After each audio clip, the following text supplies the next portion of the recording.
હાજી, તો ધોરણ 9 થી 12 આપણા ઇંગ્લિશના ગ્રામરનો સૌથી મહત્વનો most most most most IMP 9માં પણ 10માં પણ 11-12માં તમે આર્ટ્સ લેવ, કોમર્સ લેવ, સાયન્સ લેવ, ડઝન્ટ મેટર, ઇંગ્લિશ સબ્જેક્ટ આવવાનો જ. અને ઇંગ્લિશ સબ્જેક્ટ આવવાનો એટલે તમારા લેંગ્વેજ ફંક્શન્સ જે ખરા એ આવવાના ને આવવાના, એમાં કોઈ બેમત નહીં મળે. હવે મેઇન ટોપિક ચાલુ કરતા પહેલા આ સવાલ એક્ઝેક્ટલી આપણને કઈ રીતે પૂછાય એ જરાક વાત કરી લઉં. ઓકે, આ સવાલ જે ખરો આપણને કઈ રીતે પૂછાશે? એક પદ્ધતિ છે આઈડેન્ટિફાઈ ધ લેંગ્વેજ ફંક્શન. પહેલા એ સમજી લો, ફંક્શન એટલે કામ. ફંક્શન એટલે કામ. તમે કંઈ પણ કામ કરો છો એ એકચ્યુઅલમાં આમ જોવા જઈએ તો કોઈને કોઈ ફંક્શનમાં સેટ થતું જ હોય. તમે ગુડ મોર્નિંગ કીધું, ગુડ આફ્ટરનૂન કીધું, ગુડ ઇવનિંગ કીધું, તો એ જે ખરું તે એક્સચેન્જિંગ નાઇસિટીઝ, સભ્યતા, શિષ્ટાચાર. તમે કોઈને સોરી બોલ્યા, સભ્યતાની વાત છે.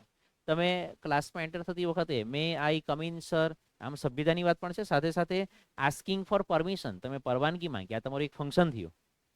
આવી રીતે 25 થી 30 જેટલા ફંક્શન્સ ઓલરેડી આપણે બુકમાં તમને આપ્યા જ છે અને પ્રિન્ટ આઉટ પણ તમને આપી છે. એ મેં તમને ફ્રન્ટ પેજ પર બેક સાઈડ પર અંદરની બાજુએ ચોંટાડવા કીધું હતું. તો એમાં પણ આખું એક લિસ્ટ તમને જોવા મળે. એ ઘણા બધા ફંક્શન આમાંથી આપણે શીખવાના જ છીએ. એ લિસ્ટ એકચ્યુઅલી 9મા અને 10મા બેઉ ધોરણ માટે છે. એકચ્યુઅલી 9માની વાર્ષિક પરીક્ષા સુધી તો એઝ ઇટ ઇઝ કામ આપશે જ, 10માં પણ કામ આવશે. 9માં જે ફંક્શન આપણે શીખીએ છીએ એ બધા ફંક્શન આપણને 12મા ધોરણમાં બોર્ડની પરીક્ષામાં પણ કામ લાગે, 12માની બોર્ડની પરીક્ષા સુધી. એટલે 9માની 3, 10માની 3, 11માની 3 અને 12માની 3 જો ફંક્શન જો આવડી ગયા તો 12 ટેસ્ટમાં માર્ક્સ આવશે. નહીં આવડ્યા તો 12 ટેસ્ટમાં માર્ક્સ જશે. આ તો 12 મેઇન પરીક્ષાઓની વાત કરી. સ્કૂલ અને ટ્યુશનમાં પાછી જે બધી નાની નાની કસોટી, એકમ કસોટી ને વીકલી કસોટી ને એવું બધું લેવાય, એની તો વાત જ નથી કરતો. બરાબર? એટલે 101 જેટલી પરીક્ષામાં આ ટોપિક તમને કામ લાગશે. 100 જેટલી પરીક્ષા હવે પછી 9માંથી લઈને 12મા ધોરણ સુધીની છે. તો એક તો આ પૂછાય ફંક્શન એટલે કામ, આઈડેન્ટિફાઈ ધ લેંગ્વેજ ફંક્શન, એક આ રીતે પૂછાય. બીજું જે ખરું એ કમ્પ્લીટ ધ ડાયલોગ. બધું જોઈશું પણ પહેલા ફંક્શન જોઈએ અથવા તો કોન્વર્સેશન, આ પૂરું કરવાનું હોય. એક ત્રીજી આઈટમ છે કમ્પ્લીટ ધ સેન્ટેન્સીસ. આ બધામાં મજાની વાત એ છે કે મોટે ભાગે તમને MCQ પેટર્ન આવશે. Option number A, B, C, D માંથી કોઈ એક ઓપ્શન તમારે પસંદ કરવાનો હશે. તો એ એડવાન્ટેજ છે. પણ પહેલા ફંક્શન શું છે, કેવું છે, જરા જાણી લઈએ પછી એ તો ઈઝી લાગે. બાકી MC ચારે ચાર ઓપ્શનમાં આપણને તો કે સાહેબ મને તો ચારે ચાર હાચા જ લાગતા હતા, ખબર નહીં કયું ટીક કરો. પછી અબ્બી ડબ્બી, ગુલાબની ડબ્બી, 13, 93, નંબર, એ રીતે આપણે તો કરવા પડે. છૂટકો તો છે જ નહીં કઈ. જોઈએ શોઈંગ એબિલિટી અથવા શોઈંગ સ્કિલ. એબિલિટી ગુજરાતીમાં બાજુમાં અથવા તો નીચે હેડિંગ આપી જ દેવાનું. એબિલિટીનો અર્થ થશે ક્ષમતા અને સ્કિલનો અર્થ થશે કૌશલ્ય. કેવી રીતે લખવાનું તે પછી આપણે જોઈએ છે. હવે આ એક ફંક્શન થયું, તમારે એબિલિટી દર્શાવી છે, તમારે ક્ષમતા દર્શાવી છે, હું આવું કરી શકું. એના માટે શબ્દો વપરાશે, લેંગ્વેજ એલિમેન્ટ, બધું ધીમે ધીમે મગજ પર. કીવર્ડ્સ, દેશી ભાષામાં કહીએ તો કીવર્ડ્સ. કયા શબ્દો પરથી ખબર પડે કે આમાં એબિલિટીની વાત કરેલી છે, કયા શબ્દો પરથી ખબર પડે કે આમાં સ્કિલની વાત કરેલી છે? તો કેન, કુડ અને એબલ ટુ. કઈ રીતે? જુઓ જુઓ જુઓ. I can swim in the river, હું નદીમાં તરી શકું છું, આ મારી એબિલિટી છે, આ મારું કૌશલ્ય છે. તું તરી શકે ભાઈ નદીમાં? ભગવાન તારી આત્માને શાંતિ આપે. બોલો શ્રી રામ. તો આ એની ઇનએબિલિટી થઈ. એબિલિટી સાથે સાથે ઇનએબિલિટી પણ હોઈ શકે. તો એક આ વસ્તુ છે. જોજો ગુજરાતી ભાષાંતર સાથે બધું લખવાનું છે. હું નદીમાં તરી શકું છું. આ શકવું આવ્યું, શકું છું. આ મારી એબિલિટી દર્શાવે. આ એબિલિટી, ક્ષમતા. Radha can speak 3 languages. Radha 3 ભાષા બોલી શકે છે. કેન આપ્યું, એબિલિટી. કૌશલ્ય પણ કહી શકો, કઈ વાંધો નથી, એક જ સિક્કાની બે બાજુ છે. રાધા 3 ભાષાઓ માં બોલી શકે છે. ખસું છું, ખસું, બોલી શકવું, ક્ષમતા. My friend can climb up a tree. મારો મિત્ર ઝાડ પર ચડી શકે છે. ભાઈ એની આવડત છે, એનું કૌશલ્ય છે, એ આવું કરી શકે, એની સ્કિલ છે. મારો મિત્ર, મારો મિત્ર ઝાડ પર ચડી શકે છે. આ એની ક્ષમતા છે, એનું કૌશલ્ય, એની આવડત, એની ability. Doctor Hathi can eat 10 laddu. Doctor Hathi 10 લાડવા ખાઈ શકે. આ એમનું ભાઈ કે નહીં, કે એમની એબિલિટી છે, આપણાથી નહીં ખવાય. આપણે તો એકમાં આડા પડી જઈએ છીએ. Doctor Hathi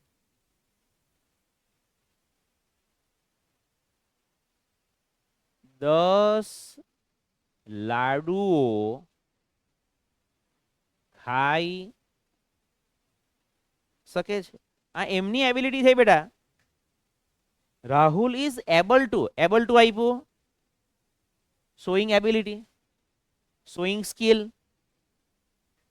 Rahul is able to develop a mobile app. Rahul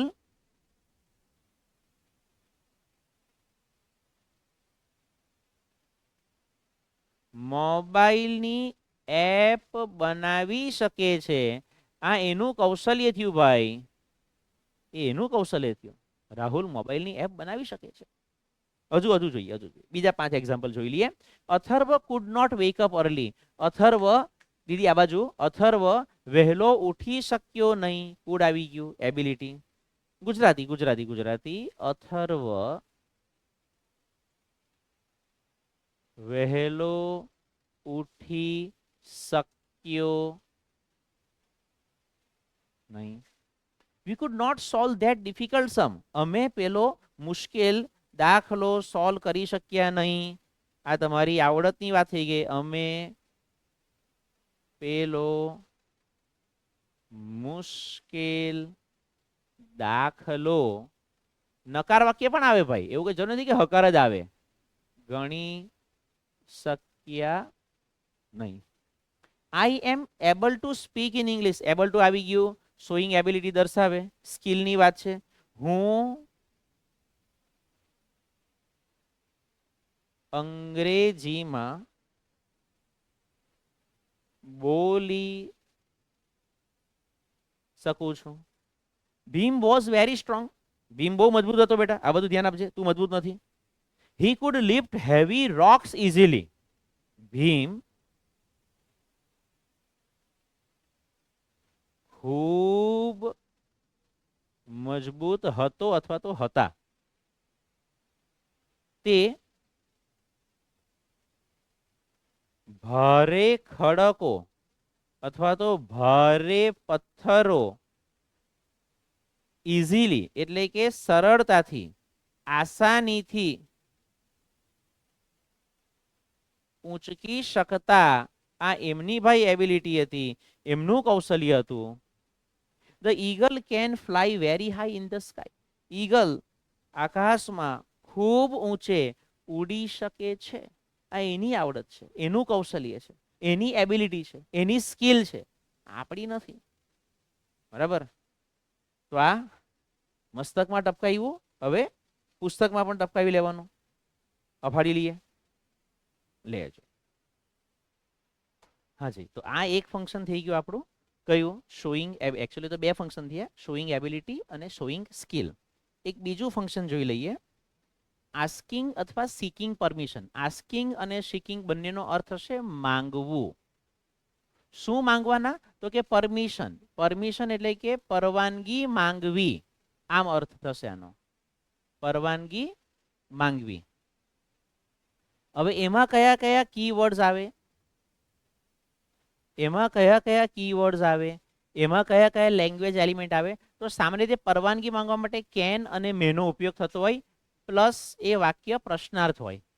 આ બાજુ દાખલા તરીકે એક તો આપણું જૂનું અને જાણીતું, મે આઈ કમ ઇન સર, સાહેબ શું હું અંદર આવી શકું?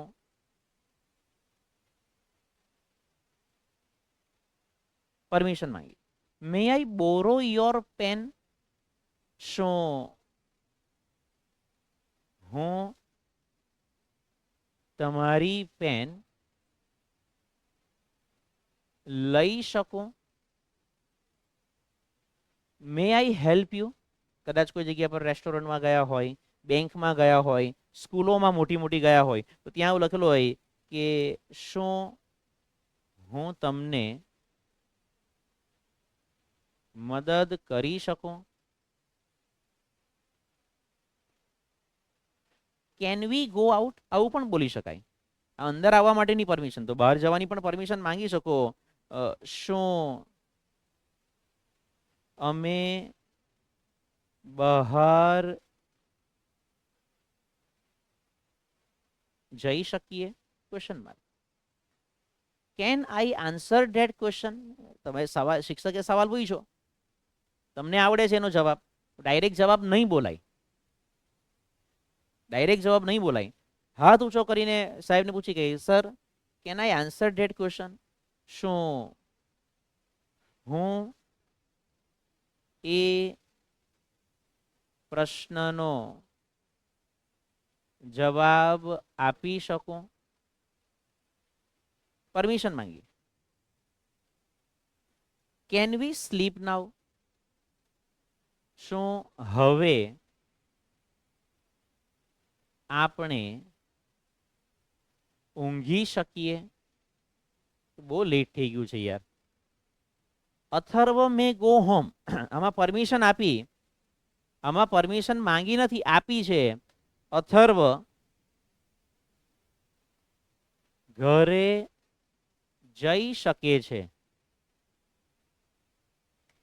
મે I write this matter in extra book, બેટા આ બાજુ, શું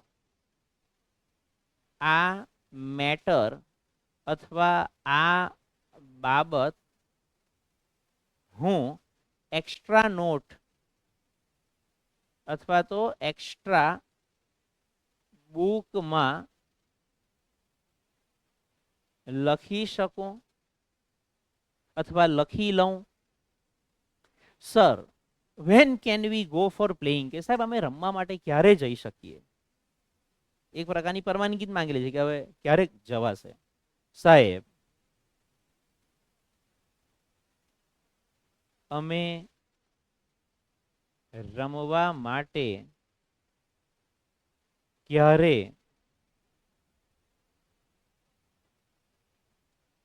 જઈ શકીએ? એક્સક્યુઝ મી, જરા માફ કરજો, મે આઈ ગીવ અ સજેશન, મીટિંગમાં ચર્ચા ચાલતી હોય અને તમે જે ખરા તે વચ્ચે કંઈક પોતાના તરફથી પોઈન્ટ મૂકવા માંગતા હોય તો ડાયરેક્ટ નહીં બોલાય, ડાયરેક્ટ નહીં બોલાય. તો માફ કરશો, મે આઈ ગીવ અ સજેશન, શું હું કોઈ અથવા તો એક સૂચન આપી શકું? પેલા હા પાડે કે ઓકે ભાઈ તમે તમારા તરફથી એકાદ સૂચન આપો, ત્યાર પછી આપણે સૂચન આપવાનું હોય. એક ઓર ફંક્શન જોઈ લઈએ, પોસિબિલિટી. પોસિબિલિટી એટલે શક્યતા અથવા સંભાવના દર્શાવવાની વાત હોય, અને એમાં લેંગ્વેજ એલિમેન્ટ્સ એટલે કે કી વર્ડ્સ આવશે મે, માઇટ અને કુડ પણ આવી શકે. It is a cloudy weather, વાદળ છાયું વાતાવરણ છે. It may rain tonight. આજે રાત્રે કદાચ વરસાદ પડે પણ ખરો. We might win the match. અમે કદાચ મેચ જીતી પણ જઈએ. He looks a nice boy. તે સારો છોકરો લાગે છે. Could he be the thief. શક્યતા છે, સંભાવના છે. શું તે ચોર હોઈ શકે ખરો? રાહુલ ઇઝ ઇલ.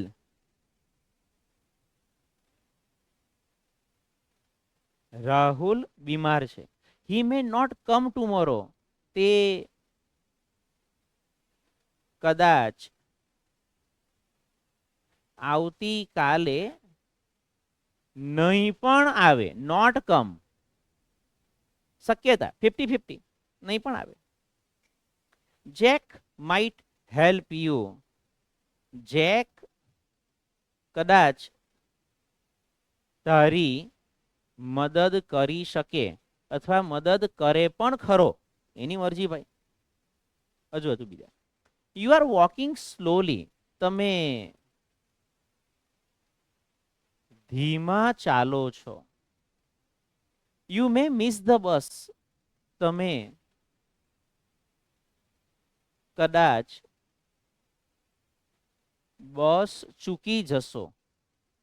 કદાચ હે કે જો ને જકો મેં તો લખ્યું. ચૂકી જશો. Mister Patel is not in the class. Mister Patel ક્લાસમાં નથી. He may be in the office. તે કદાચ ઓફિસમાં હશે. કદાચ, 100% નહીં. ચાલો. Dhoni is playing well. Dhoni સારું રમી રહ્યો છે. He may complete his century. તે કદાચ તેની સદી પૂર્ણ કરશે અથવા પૂર્ણ કરે પણ ખરો. જરૂરી નથી. નેક્સ્ટ બોલ પર આઉટ પણ થઈ જાય. નેક્સ્ટ બોલ પર આઉટ પણ થઈ જાય. You were late. તમે મોડા હતા. The teacher might punish you.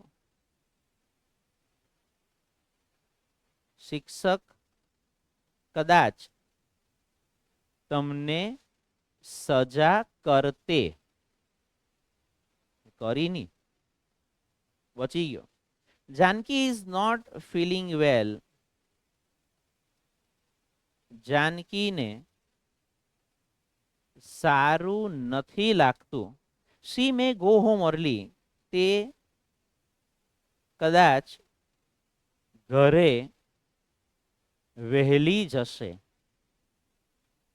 તો આ રીતે તમારા સરસ લાઈન છે. પછી તમે તમારી રીતે વાંચ્યા કરજો. તો આ રીતે તમારા કે ને કે વાક્યો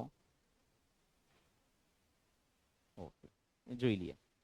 આ રીતે કે ને કે તમે તમારા ફંક્શન્સ જે ખરા તેના વાક્યો આવશે. તમને વાક્ય બેઠા આપેલા હોય, સામે 3-4 ઓપ્શન આપેલા હોય. તમારે ખાલી આઈડેન્ટિફાઈ કરવાનું હોય. કેન આપ્યું, એબિલિટી. મે આપ્યું, પરમિશન. એ રીતે. ઓકે, ચાલો.